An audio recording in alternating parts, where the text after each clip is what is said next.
And also, oh no.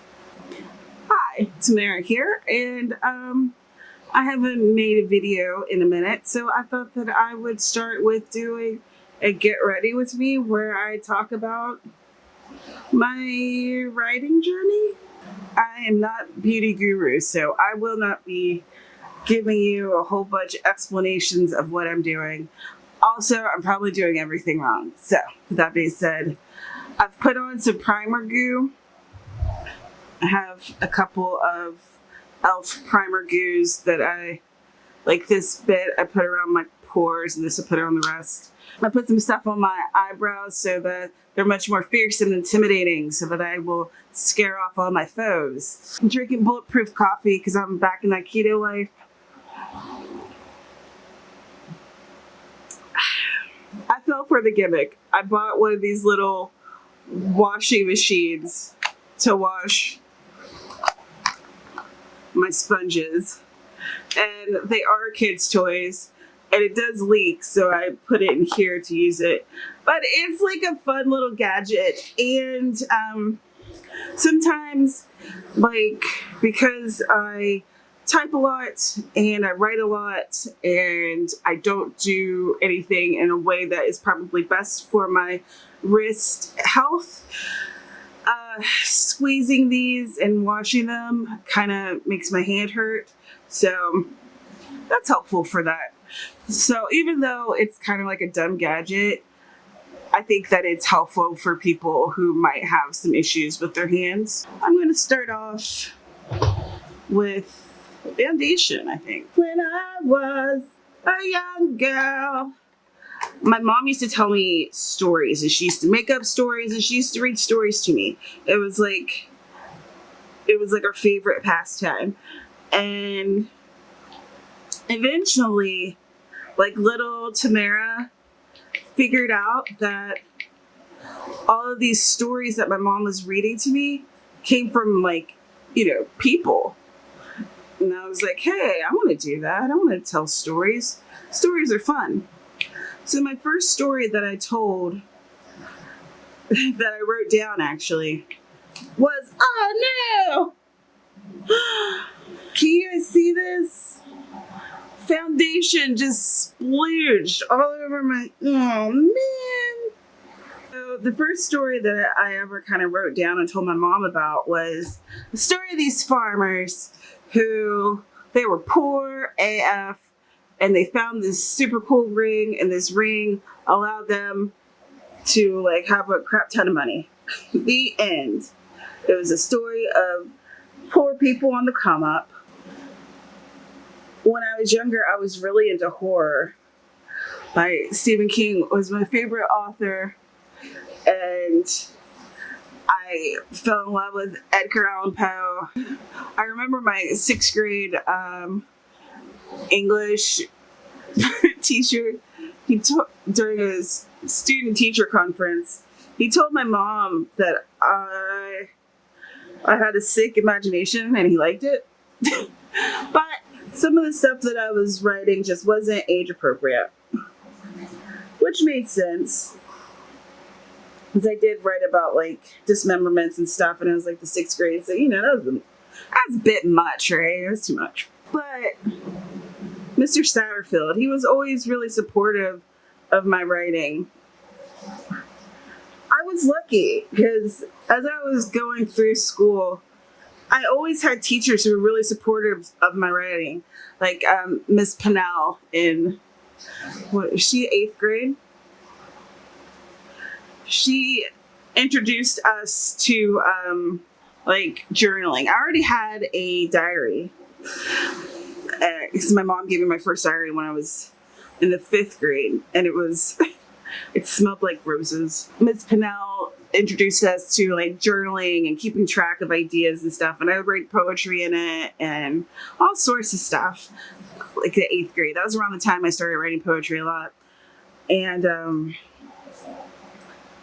before that summer, I went to a summer program that was only a week long, and It was at the time it was Fairmont State College. I think now it's Fairmont State College University. And we did this whole section that was all about like poetry, and I was in it. I was there. I was like, this is it. This is what I love doing. This is who I am now. I am a poet. I would write poetry all the time. And I also read a lot of horror, but I also read a lot of romance. So, I mean, that made for some interesting combinations. I'm positive. There's this one poem that I wrote about, and it was like about some steamy sex. I hadn't had sex before, but I was up here writing about it, getting my Emily Dickinson on, I guess. During choir, everyone was passing around my poem, and we were all reading it, and everyone was like, "Oh my gosh, Tamara!" Because I was kind of shy. I didn't say a whole lot. But they're like, "Oh, gotta watch out for them shy ones." And I was like, "I guess. I don't know. But thanks for reading my stuff, you guys." When I went to college, I started with the English education major. And then I realized that I was secondary English education, and I realized that, I don't know, I didn't have the patience to teach high school students. And I didn't want to be one of those teachers who you could tell like hated their students and they're just there because that's what they could do, basically. So I went from secondary English education major to a news editorial journalism, and I got a degree in journalism with a concentration in creative writing. While I was in college, it was really the time when I met other people who were like me. People who liked a lot of alternative music, people who were writers, who were artists, people who liked to drink dollar beers at 123 Pleasant Street in Morgantown. During that time, I met a lot of other very cool people, a lot of people that are definitely close to my heart to this day. A friend of mine, Gretchen, we were talking one night at the bar, and she was like, we should start hosting a poetry slam. And I was like, all right, yeah, let's do that. And so she hosted like, I think the first two with me, and after that she was done. But I kept hosting it for 2 or 3 years, where people would come and they would perform spoken word poetry, and there was music, and there was people would have their art displayed at Pleasant Street, and like you could buy art. And that was awesome because I was able to see that there were people who were interested in poetry, and it wasn't just like me and my weird friends. So from there, my friend Ted and I, we created a video a few years back on this channel. I'll link it. But Ted and I and a couple of other people, we created this poetry group that met like once a month for like 10 years at the Morgantown Arts Center. And with that, we would have people, and it wasn't just spoken word, it was all kinds of poetry. People would come and read their poetry, and then we'd have snacks, and also we'd have like one person who was kind of like the special guest of the month who would read from their work and then sell some of their books. That was awesome. That was pretty incredible. I think that like maybe in the last year, it's kind of softly ground to a halt, which makes me sad because I really, really loved that one. Like, we did so much promotion for it, and I sent out press releases to the local paper, and we were like featured on the news. But that was kind of me community organizing, and I didn't even really realize it. And I think that I've kind of, in a sense, I've always done that, but I just didn't think of it as such. It was just, yeah, I like poetry and I want to bring people together to hang out. Like one of my friends, She used to call me the come hang out with us fairy, because I'd be like, hey, you guys, we're doing a thing. You should come along. Oh, you're not friends with everybody who's going to be there? That's fine. Everything's fine. Just come on over. Once I met my math magician, we ended up moving out here to Hawaii. And when I got here, I went to the local poetry slam. But the thing is, that had the biggest poetry following in the entire country. So there would be hundreds of people listening to you. And let me tell you, it was too much. I did not enjoy it. So I stopped going. And I wanted to figure out a different way to be involved in the writing community. And that's when I started really putting my efforts online. That was 2012, I think. There, I started my blog, penpaperpad.com, and I started blogging a lot. I started meeting people through the blog. A lot of, there's Pen Paper Pad Talks Books, like there's a playlist on here where I talk to people that I met in the blogging world who were also writers, who were also publishing books, and then we talked about their journey and what they were up to and everything. And so I did that, and I was doing the Literary Roadhouse podcast where we talked about books. Now I'm more of an honorary guest there instead of like a featured person, so I needed to kind of step back and look at what was taking more of my time and more of my attention, and I didn't feel like I was putting enough effort into it. That is so much blush that it's really obnoxious, but let's call it sun-kissed. Okay. Let's see what else from there. And of course, I started this YouTube channel. And during the time of me focusing more online, that's when I tried to publish more. So I published my poetry collection, The Shaping of an Angry Black Woman. I published the Reverie Journal, which is my online poetry zine that is still available. I published a anthology, volume 1, because I had assumed that I was doing more. And harkening back to my horror roots, I did the Appalachian Terror Trail, and I talked a lot about that here on this channel. And I published that. And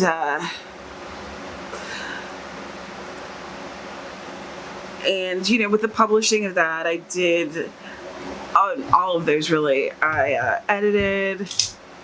I didn't do cover design because I'm just not that chick, and that's okay. I think it's good to know what you're interested in and what you're not interested in. And I'm really not interested in learning how to create a good cover. I don't want to do that.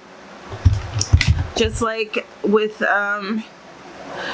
formatting a book, I will do it the easiest way possible that does not involve a lot of me having to learn something new every single time, because it's just not my interest. And that's okay. So, in between me doing all this other stuff, I was also publishing like for online places, basically. So I did a lot of freelance work. It felt like that was kind of the heyday of freelance and stuff at that point.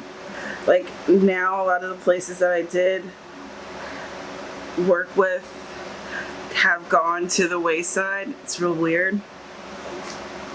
But I'm still trying to do a little something.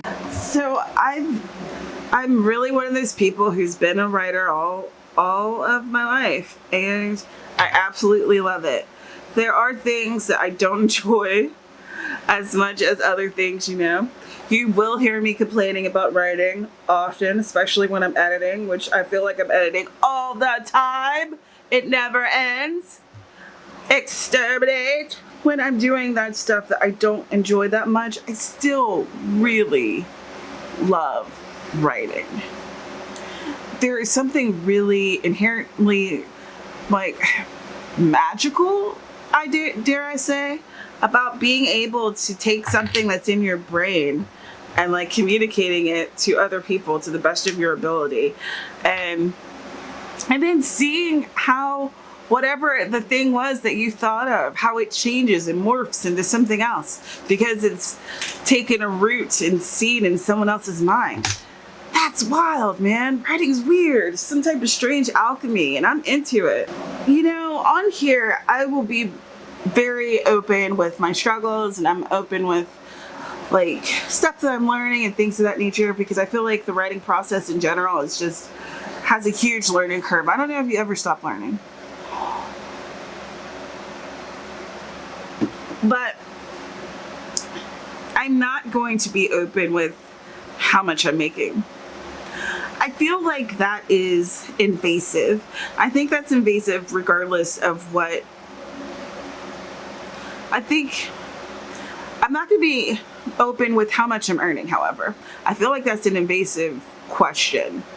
I hate it when people ask that of me, regardless of whether you're in the industry or not. I just feel like that is a little bit too much. And suffice it to say, I'm not making as much as I want to. And we'll leave it at that. I think that even if you are out here and you're wanting to help people and teach them, I think that you deserve to have your privacy respected also. And I wouldn't demand that someone else talked about how much they were making. And, you know, if you decide that you want to do that, that's entirely up to you. And maybe once I'm at a place where I'm comfortable enough to discuss it, because I'm making the money that I want to be making, then for like, you know, an extended period of time, and it's not just a fluke of a year, then maybe I'll get there. But as of right now, I'm not there. Oh my gosh. You guys, I love that color. Look at that. That's so pretty. I have this old Morphe palette. This one right here. And it has all these pretty colors. But this bad boy is probably, I mean, I'm not going to say that it is totally super duper old, but I probably should not be putting this on my ass. So let's keep going. The writing is such a challenging thing, and I really find that having some sort of community is just really important, just to keep you, or to keep me going, to keep me on a good path. And I have a lot of different communities that I draw from. I have my AuthorTube tribe that I was fortunate enough to meet here. But you know, I've been making videos for over 5 years, y'all. So I was doing it when there wasn't really a lot of like AuthorTube people around, you know. And that initially, that's how I met Burgess and Persephone, from doing NaNoWriMo, National Novel Writing Month, and just kind of like chatting and figuring out how this whole YouTube thing kind of works a little bit, and seeing that we weren't the age of the typical YouTube demographic, you know? And being there to support each other and to realize that it's okay. We could be old and still have fun on this platform. I started doing Write Stuff. I have a video on this channel all about Write Stuff. I'm pretty sure If I could find it, I'll link that too. With Right Stuff, that is my tweet chat that I host every Tuesday at 9 PM Eastern. With that, I was in a different group, and they were doing these weekly chats, and I thought that they were awesome. I found them to be so helpful. It was just nice to be able to talk to people about like the noveling aspect of writing, because at that time I knew a lot of bloggers, but I didn't know a lot of people who were trying to write novels, and I didn't know a lot of people who were trying to self-publish. And that's been my aim, because I wouldn't say that I'm a control freak, but I would say that I prefer to have my destiny in the palm of my hands, whether for good or bad or ugly. Ugh, this part's weird. I hate tight lining. Ugh, it's so uncomfortable. Ugh. Do you make that face? But I try to put the eyeliner on, and then it's really cute. It always amazes me when I'm watching beauty tubers and they're like, where's your ugly eyeliner face, y'all? I got a matching one for my mascara too. I'm just gonna leave it with one eye color because I think that's real cute.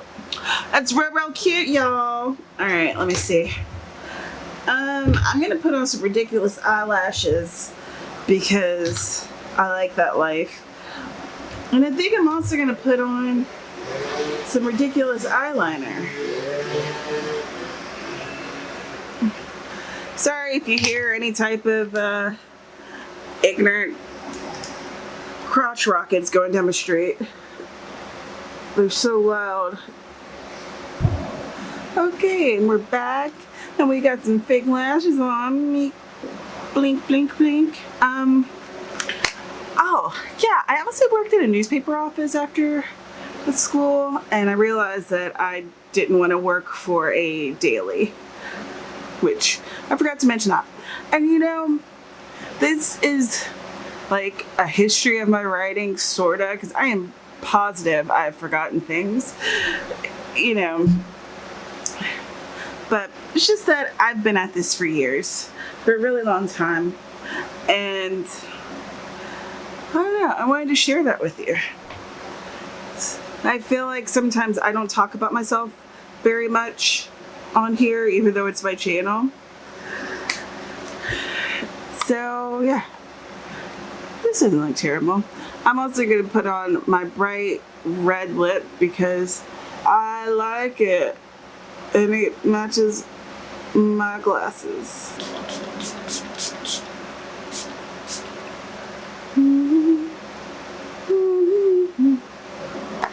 And then we top it off with my I am recording videos today glasses. Oh, shucky ducky quack quack. Ah! Look at her looking like she knows what she's doing. I don't. So this is it. This is my face, and this was me talking about my writing and my writing journey. I hope that you enjoyed this video. I hope that it wasn't too terribly boring. You'll have to let me know that it wasn't. Hopefully. Do you have anything that you'd like me to talk about on here? Do you have something you want me to like explain, or you know, some writing stuff that you're interested in? I don't know, or stuff about me, I guess, maybe. Let me know. I do have a Patreon, and that link to my Patreon is the top one in my description, so check that out. And you know, if you want to join my little cozy community, come on over, and if not, you don't have to. That's fine too. You know, I'm pleased with this. This went okay. It's all right. This lash over here, it's doing a lot that it shouldn't be, but you can't see it through the glasses, so that's fine. All right, well, oh sheesh, look at this. All that foundation. Oh, I was gonna try to see if this micellar water would take it off. You probably don't care about this at all. Well, we're here.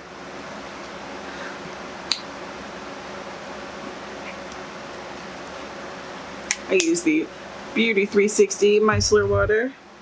Dang, it's even down. It's down here too. My gosh. And also, oh no. Oh no.